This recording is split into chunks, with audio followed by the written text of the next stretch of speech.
This is the Biz News Podcast, one-on-one conversations with experts in business and personal development. The percentage of employees who are engaged with their work recently hit an all-time high, 23%. Those others, nearly 8 out of 10 of the people you're paying to work for you, do the bare minimum to keep their jobs. Joanne Triner, who is president of Soulful Work LLC of Worthington, Ohio, hopes to do something about it. In this episode of Biz News Interviews, she tells what she hopes to do. You had a lengthy and highly successful career as an education administrator, but now you have switched almost completely. Why did you switch careers? Well, life is a long circle, and it's began in a convent, actually, getting a spiritual grounding way back in the beginnings of time. I was just age 17 and prompted by my teachers who, they always wanted to recruit the A students. So, a couple of my girlfriends, about 33 of us actually went in together, and all of us left about the same time during Vatican II. So I got a spiritual grounding, though, in those 6 years. And that came into the circle of how this book, ends up being what it is. But I upon leaving, got into the educational arena. Actually, let me back up. There were a few years when I actually, previous to education, was in public relations and marketing, just 3 years. But imagine the culture shock of going from a mission-driven culture to a money-driven culture, competitive, obsessed with, goals and getting where we need to go. And that culture shock kind of stayed with me all of my life, because there's a dramatic difference between people who are love-driven and people who are duty-driven. So now I'm in the educational arena. And I'm moving up the ranks pretty quickly. I started as a high school English teacher, and pretty soon I'm department chair, assistant director of curriculum, and then director of curriculum for, a large school district. And while I'm doing that, of course, people with master's degrees are reporting to me. So I'm thinking, I need a doctorate. So I was at the time near the University of Akron and engaged in my doctoral program. And for a topic, I picked quality of life in the workplace. Why are the brightest and the best all here? And why is their quality of life so curiously low? They're doing their best. They're getting up every morning. They're doing what you're supposed to do. And yet the quality of their life I could see plainly that it was suffering. So that dissertation gave me a whole new set of lenses to look at the workplace. Did you discover why people were so unhappy when they had Yes. outward success? Yes. And that is what ultimately you find in the book, because it gives a huge understanding of what is the source of that drag, so to speak, in the workplace. So at the end of that 30-year career in educational leadership, I end up as a principal here in Worthington, Ohio. And of course, the brightest and the best are there. It's a premier school district in the state of Ohio. And again, I'm watching the best recruits having a tough day. They're staying late, they're working hard, but if they were a melody, it would be a cacophony of all these voices and kind of a chaotic tone underneath it all. And so I'm then watching parents come pick up their children or drop off their children early in the morning. Nurses coming from the hospital saying, "You have no idea how it is. I didn't get into the profession for paperwork. I got into it for the people work," et cetera, et cetera. And you'd hear, an educational community is a microcosm of the whole. Parents, teachers, students, support staff, speech and hearing therapists, pathologists, speech pathologists, you name it, the people from pretty much all walks of life, including myself. going in the dark, coming home from work in the dark, going in on Saturday, occasional Sunday afternoon, occasional calls at 11:30 p.m. Some parent who's forgot their child's medication or whatever, and these things come up. And in the classroom, it's hardly better this year.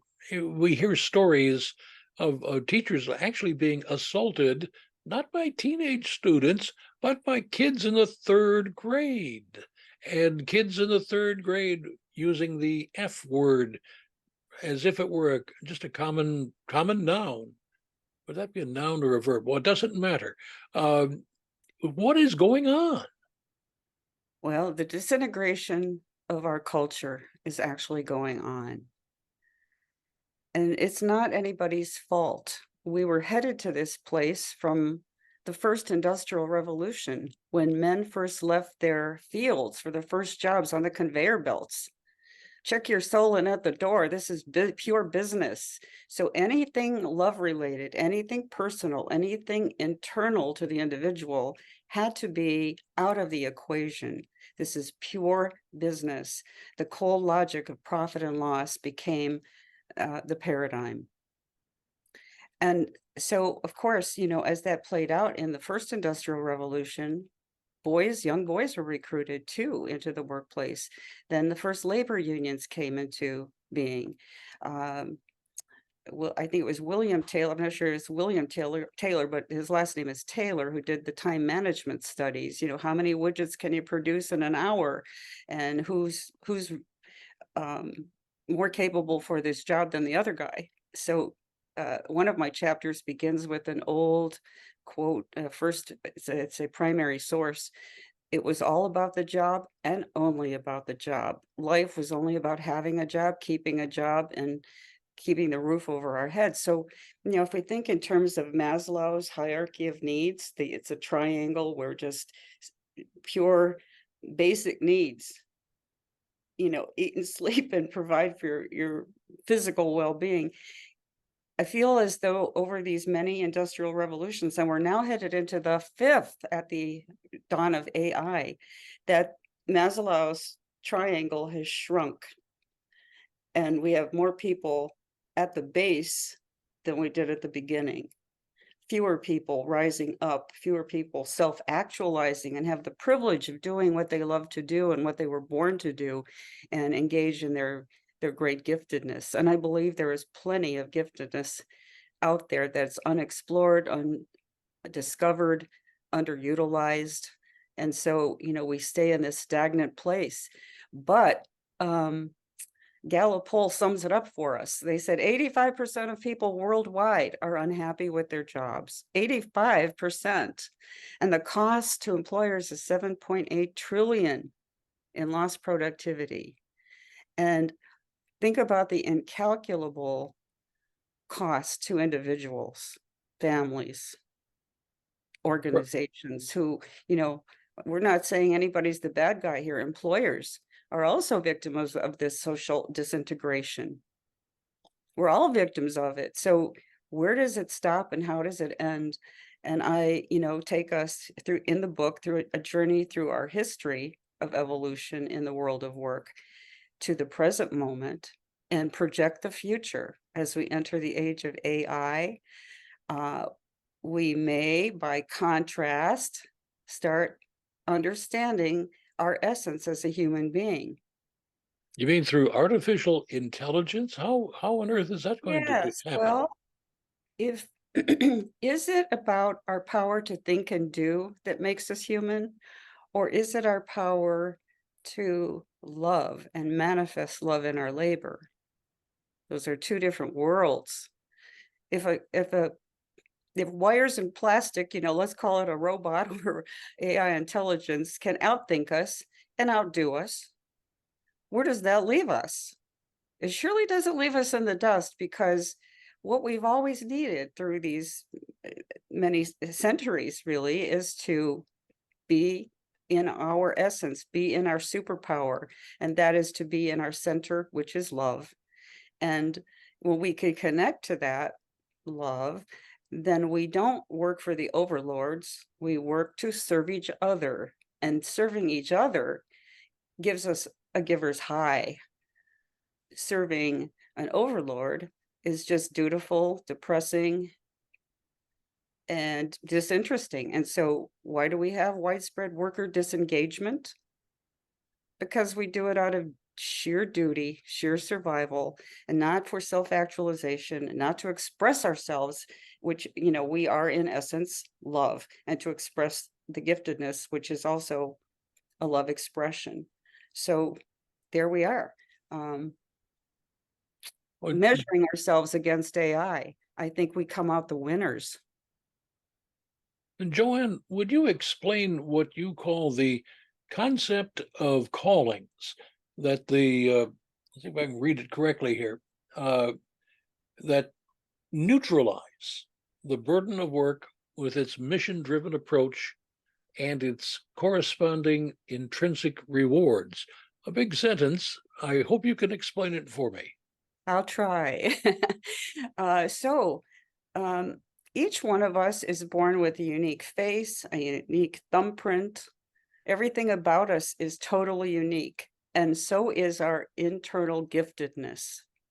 Whether we're Einsteins or autistic, at any level, we come into the world with a presence of importance, a reason for being that is there for us to use our free will to discern and discover and give back to the world. When we're there in that place where we're giving from our essence at who we really are, we're time is not. We're totally in a place where you look up at the clock and say, it's already noon, it's already midnight. And what was I doing just before that is a good clue to what your giftedness is. It's a fascination. It's something that you cannot call work, but you're paid for it too. And we each have that, but very few people have the privilege to be in that place where they get to do what they really love. More people need to be there. So a calling is that really unique thing, and it will quote unquote call upon you for the length of your life. You can say, I'm going to take this job because I can do it. It pays well. It has good benefits, a good company. Why not do this? This is what I'm going to do. So a person may go into a college coursework and pay a great deal of money and come out of it with all kinds of credentials and certifications and a great resume to engage in that work later and to find out, oh no, this is just not me. This is just not what I imagined for myself. Can I leave? Maybe if I'm young enough and can take some risks, but if I'm mid-career and I've already got some time stacked up in the retirement fund and maybe I can't leave, maybe I'm stuck, and maybe I'll just give in and just stick it out. So, I think I have a chapter called Waiting for the Weekend. You start on Monday and already you're waiting for Friday because it's such an unbearable burden rather than the bolstering kind of activity that one gets when they're engaged in what their passion is. So a calling, a passion, it's an internal reward system that keeps on giving. To do anything else is sheer duty. It's blood, sweat, and tears, and it's time. It's quote unquote doing time as if one is in the prison of employment, but not reaping the internal benefits. And again, people can be highly paid, highly successful. We see many high notoriety people, Hollywood stars, who are doing what they do, but internally they're miserable, very unhappy. It's something they could do. Maybe they were driven to it by their parents at an early age. Who knows why, a person takes a turn to do a certain line of work, engage in a certain line of work. But in the end, what matters is that we value ourselves and our lives enough to do what brings us internal joy. And I because of my spiritual grounding, I see a human being is two universes: the outer person, flesh and bones, dress for success, watching what we eat, being, health conscious, all of the outer person uh, world. And then there's the internal world where we think our own thoughts, feel our own feelings, um, experience the world as we do based on all of our social conditioning, all of our past experiences. Um, that inner world, it has been almost totally ignored. And it goes back to the Industrial Revolution and this whole profit and loss mentality. Somehow it got this spiritual inner person formula got mixed up with religion. The two are really they're similar, but they're different. Religion is more about doctrine, belief systems, sacred rituals, um, conscience, that sort of thing. But inner person, just spirituality, is about the sum and substance of our inner person. And I think that also relates to mental health and why that's been a neglected area. If we don't attend to the inner person, we don't acknowledge the inner person because it's cold profit and loss, then that falls, into the margins as well. Joanne, what can individuals do? I mean, we can't stop the economy as much as we might want to. We have to somehow work within it, but how do you work within it and get any sort of inner joy? That's a complicated question, but it starts, I think, at a grassroots at one level, where individuals who've had enough, look at the Great Resignation, the Great Reshuffle, the Quiet Quit. I'm calling for a radical rethink, and more than just a mental radical rethink, I'm calling for what the Greeks called metanoia. It's a Greek word for a dramatic and profound change of heart, not another change of mind, because, we're changing our mind every day. To turn on the television set, there's a political agenda, a social agenda. We're changing our mind all the time based on marketing and influences, etc. But we haven't, together as a culture, engaged in a change of heart. How we feel about ourselves and each other getting along in a world that's getting more scary by the day, where little children can't go to a classroom and be totally safe, where teachers have to worry about keeping the doors locked or keeping their kids out of harm's way. So one level is grassroots, where individuals who are experiencing this this disengagement admit that we're doing that. Just the truth will set us free. We have to admit that this is where we are, in a place of social disintegration, in a place where the young people don't want any part of it. They watched their father, the great grandfather, lay their lives down at the feet of an employer to come away with very little. And yet they were grateful for it, but they want that internal satisfaction that their ancestors did not enjoy. So they'd rather cop out, rather maybe, report as few days as possible, take longer vacations, do some kind of a business online rather than use their great gifts for the betterment of society. And that's just where we are. And it's nobody's fault. It's where we are. So then employers that's another avenue of problem solving. I'm engaging now with a small group of entrepreneurs who are talking about entrepreneurial blue zones, where, can we look at maybe B corporations or benefit corporations that are already predisposed to being more mission oriented and more people sensitive? Where are the little places where we can start growing the movement, a soulful work movement? So, that's an exciting aspect of where we're going into the future. Joanne, let me It's not coming to me right now. no, not a problem. Let me go back to your book. Would you tell us the name of the book again? The name of the book is Soulful Work 2.0, and the subtitle is Powered by Inner Person Potential.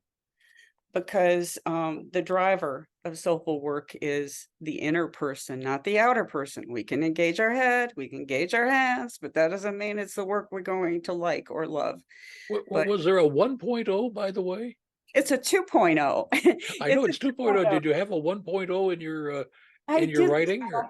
There was a soulfulwork.com out there. It's a home security service. So I had to distinguish the book from what is out there. It's just the way domains work these days. But also because as I was writing the book, I had to keep changing and updating my content because AI was coming out so strong and so loud that I thought, you know, we all think that change takes place amphibian, slow, just almost nothing over a course of a lifetime. And yet, while I'm writing the book, I realize change is happening every minute, every day. There's something more that was coming out. And, we don't hear it always on the news because we can't possibly keep up with that high velocity change day to day.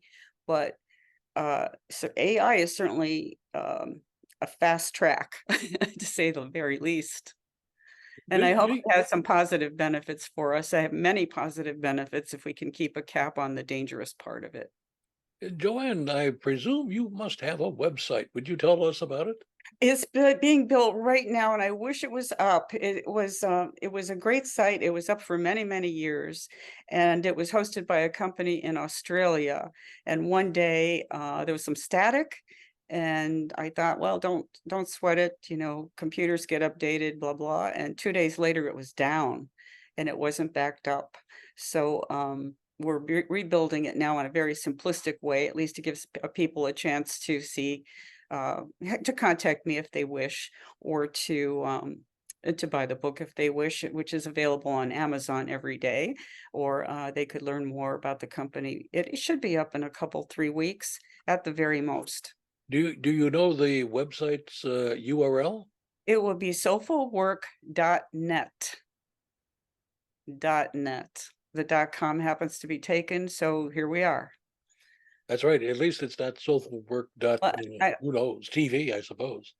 I must say, this book was many decades in the writing. It began probably with my dissertation and observation, which could be considered 14 years of qualitative analysis.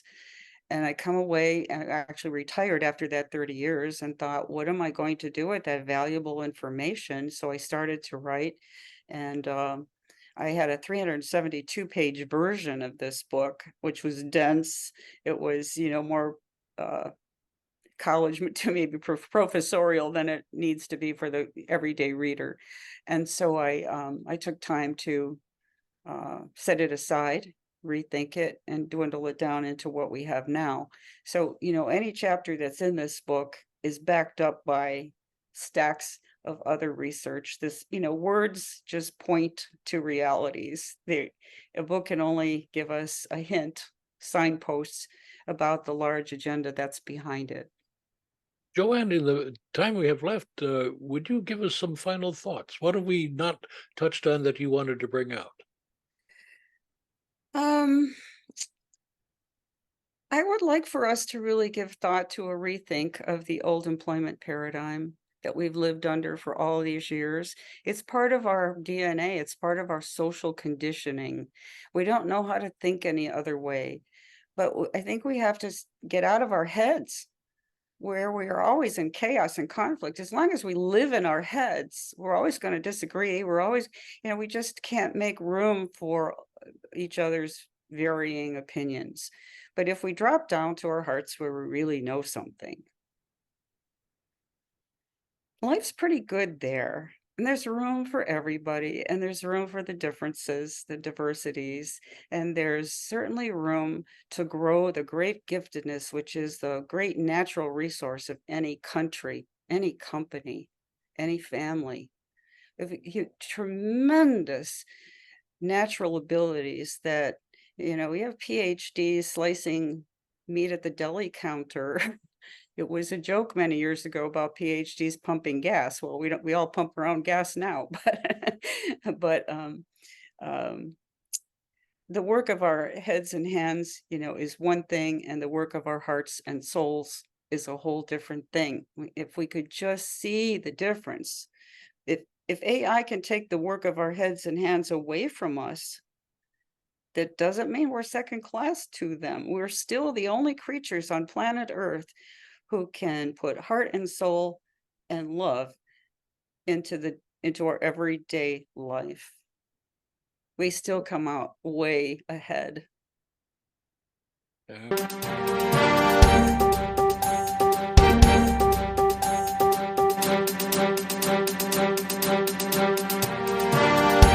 You've been listening to the Biz News Podcast. We welcome your input. Send your email to editor@biznews.com. That's bizgnus.com. Thanks for listening.